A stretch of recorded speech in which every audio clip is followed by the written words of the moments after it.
Hi, welcome to SBR Videos. I'm Peter Loshak. We are talking with Steve from collegefootballwinning.com. It is mid-August right now, and we are going to discuss Alabama with Steve right now, a few weeks before the regular season starts. Steve, thanks for being back with us. Thank you for having me back, Peter. All right, we're going to find out what you have to tell us about Alabama. Obviously, anyone who is familiar with your videos knows that you do extremely thorough research, and at your site, your results, prove that that there's a payoff to that. Give a quick plug for your website before we get into analysis of Alabama. I'd be happy to. Thank you.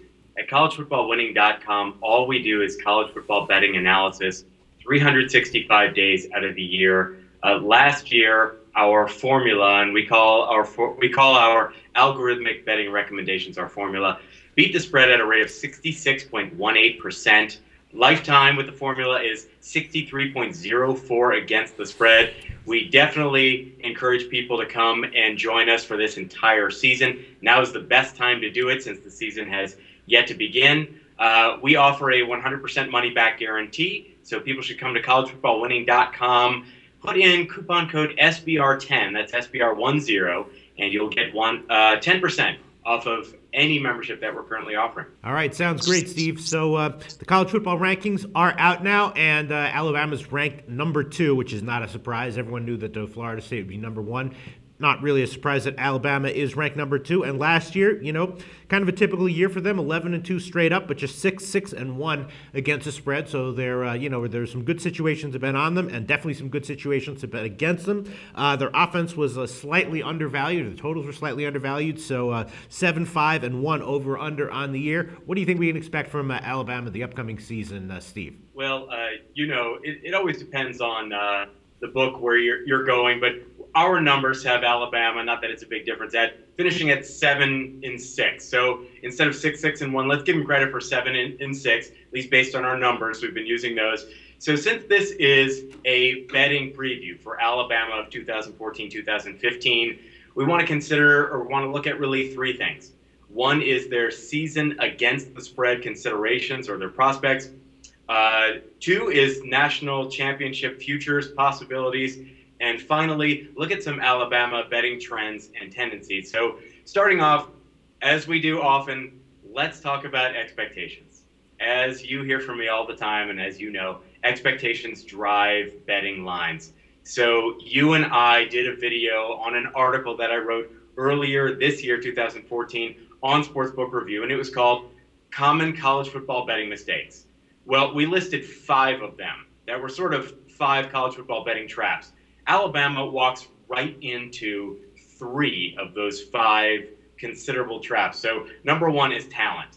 So the perception of talent in college football really drives the public to bet on certain teams. Certainly Alabama, just by notoriety, they have gotten the number 1 recruiting class. So we're looking at talent, their resources, number 1 the last 3 years in a row. Number 2 of those 5 common college football betting mistakes is the emphasis on coaching. Nick Saban, I don't need to tell anybody watching this video, is probably considered the best college football coach in the game right now, one of the best of all time. So that tends to be overvalued, and conference affiliation is the 3rd of the 5 that Alabama fits to a T. Of course, the SEC, and they're at the top of the SEC, that's considered the best conference in college football. So there, once again, is a premium placed on teams in the SEC, especially in Alabama. So right away, we're starting off looking at a team that is likely to be overvalued just by those measures. But we wrote another article, and this time it was on our own website, collegefootballwinning.com, and it was called The Top 10 Best Coaches in College Football for Your Money. Because basically, we're looking at the top 10 coaches against the spread, active coaches. And the qualifier for us, not only did they have to be active coaches right now in the FBS, but they also had to be head coaching in at least 100 line college football games. Well, Nick Saban finished 4th in that list with a career against the spread winning rate at 57.87%, which is phenomenal. Nick Saban, the last 2 years, and again, we're considering last year a 7-6 season against the spread, has been just 14-13 against the spread. That's 2 seasons. So by your numbers, he would be 13-1, even 50%. Now, We believe, so here's part of our thesis here. We believe that Alabama reached the height of their against the spread value under Nick Saban in 2011. So that means the past 2 years and going forward, most importantly for those watching this video, in terms of predictive power, we think they are now overvalued. And here's more quantitative proof. Okay, from 2007 to 2011, the first 5 years that Nick Saban was at Alabama, he beat the spread at a rate of 57.58%, really close to his lifetime average, exactly what we would expect from him. But then the past 2 years, and we're giving him credit for going 7-6 last year, he beat the spread at just 51.85%. That is not profitable. Anything under 52.38%, not profitable in the 11 to 10 betting world. Now, something else, okay, look at from his first 5 years, 2007 to 2011, Nick Saban at Alabama, the Crimson Tide average being just under 2 touchdown favorites per game those first 5 years, 13.83 points per game. Okay, yet they beat the spread by an average, a per game average of 3.83 points, so greater than a field goal. Now, the last 2 years, they have been on average just under a 24-point favorite per game, 23.61 points, yet they beat the spread by an average of just 1.13 points. So there we are. It's really, that margin of victory over the spread is really narrowed. And continuing that trend this past season, even though we're giving them credit for going 7-6, technically a winning season that way, their average spread on an Alabama game was having Alabama favored by 25.35 points per game. So that's more than ever in the Nick Saban era at Alabama. And yet they failed to cover the spread by an average of 1.42 points. So they're beating the spread by a negative measure now per game, starting with just last year. So we think not only has the spread caught up to them, but now expectations, at least in terms of the betting line, have exceeded their on-the-field performance. The final measure I'll give you is look at their first 2 national championship seasons, 2009 and 2011. That's under Nick Saban. Combine them, 66.67% against the spread winning rate. That's great, but that is right around the national championship against the spread season average for national champions of the past 20 years. Now, you look at their most recent national championship, 2012, what happened? They beat the spread at just 50%.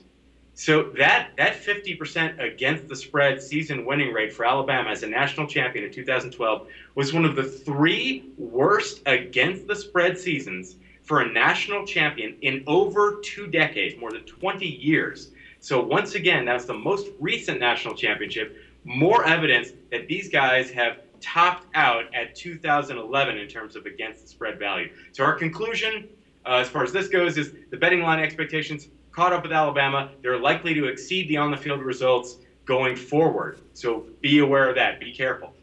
Quick note on futures. The 2015 College Football National Championship will be determined by playing off 4 teams chosen by just 13 people. It's the most subjective method of determining the 4 best teams since before the BCS. Since that process is so new and so subjective, we're recommending the most conservative approach to college football national championship futures betting. So you combine that with the fact that Alabama has, depending on where you look, either the shortest futures odds to win the national championship or the second shortest futures odds to win. And we're not going to have any money, nor will we recommend a futures bet on Alabama for this season. There's just simply no value there. Now, some important betting trends and tendencies. This hopefully is helpful to viewers. Against the spread, Alabama struggles with mobile quarterbacks. This next season, 2014-2015, they are facing the likes of Nick Marshall at Auburn, Dak Prescott at Mississippi State, possibly Kyle Allen at Texas A&M, and Brandon Harris at LSU. Those 4 guys, they have game-changing quarterback speed. Even guys like Jeff Driscoll at Florida and Bo Wallace at Ole Miss, those guys can run. So we believe the Tide could face some uncomfortable against the spread challenges in 2014, in addition to them being just, in general, overvalued. Now, Alabama, another trend, just 3-11 against the spread under Nick Saban off of a straight-up loss. So be aware of a serious letdown after they lose a straight-up game.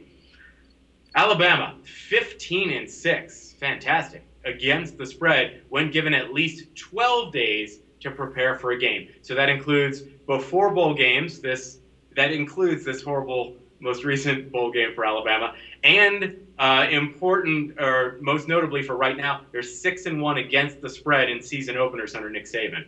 So keep that in mind going into week 1. Alabama is 15-5 against the spread. That's tremendous. When they're between 3 and 5 touchdowns, they're favorites of between 3 and 5 touchdowns wherever they're playing. So between 21 and 35 points.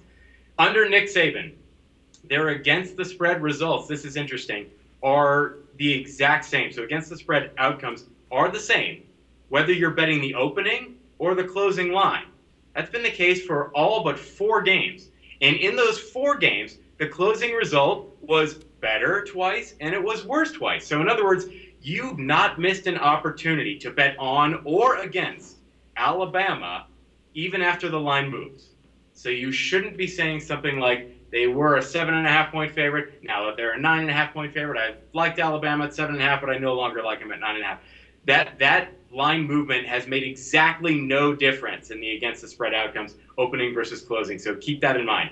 And by the way, when it comes to significant line movement, and significant we're defining as the line moves from opening to closing at least 2.5 points, that is indicated the correct side in 80% of all of Alabama's games under Nick Saban. So pay attention to the direction that line movement takes. So in the previous example, if Alabama opens as a 7.5-point favorite, they jump to a 9.5-point favorite. So they go from being a favorite to a stronger favorite. If that was actually, I just gave you one that's 2 points, but so 7.5 to minus 7.5 to minus 10, that 80% of the time is showing you that Alabama is the right side there. They became a stronger favorite. That's your side.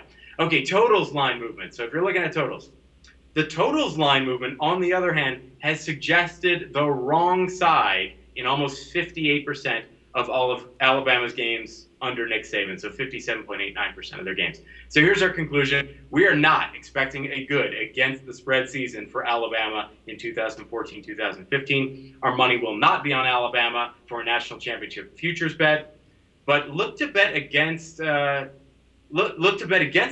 after that straight-up loss and follow that line direction on significant line movement. 80% of the time in the past, it's indicated the correct side. All right, Steve from collegefootballwinning.com. Awesome information as always. Thanks so much.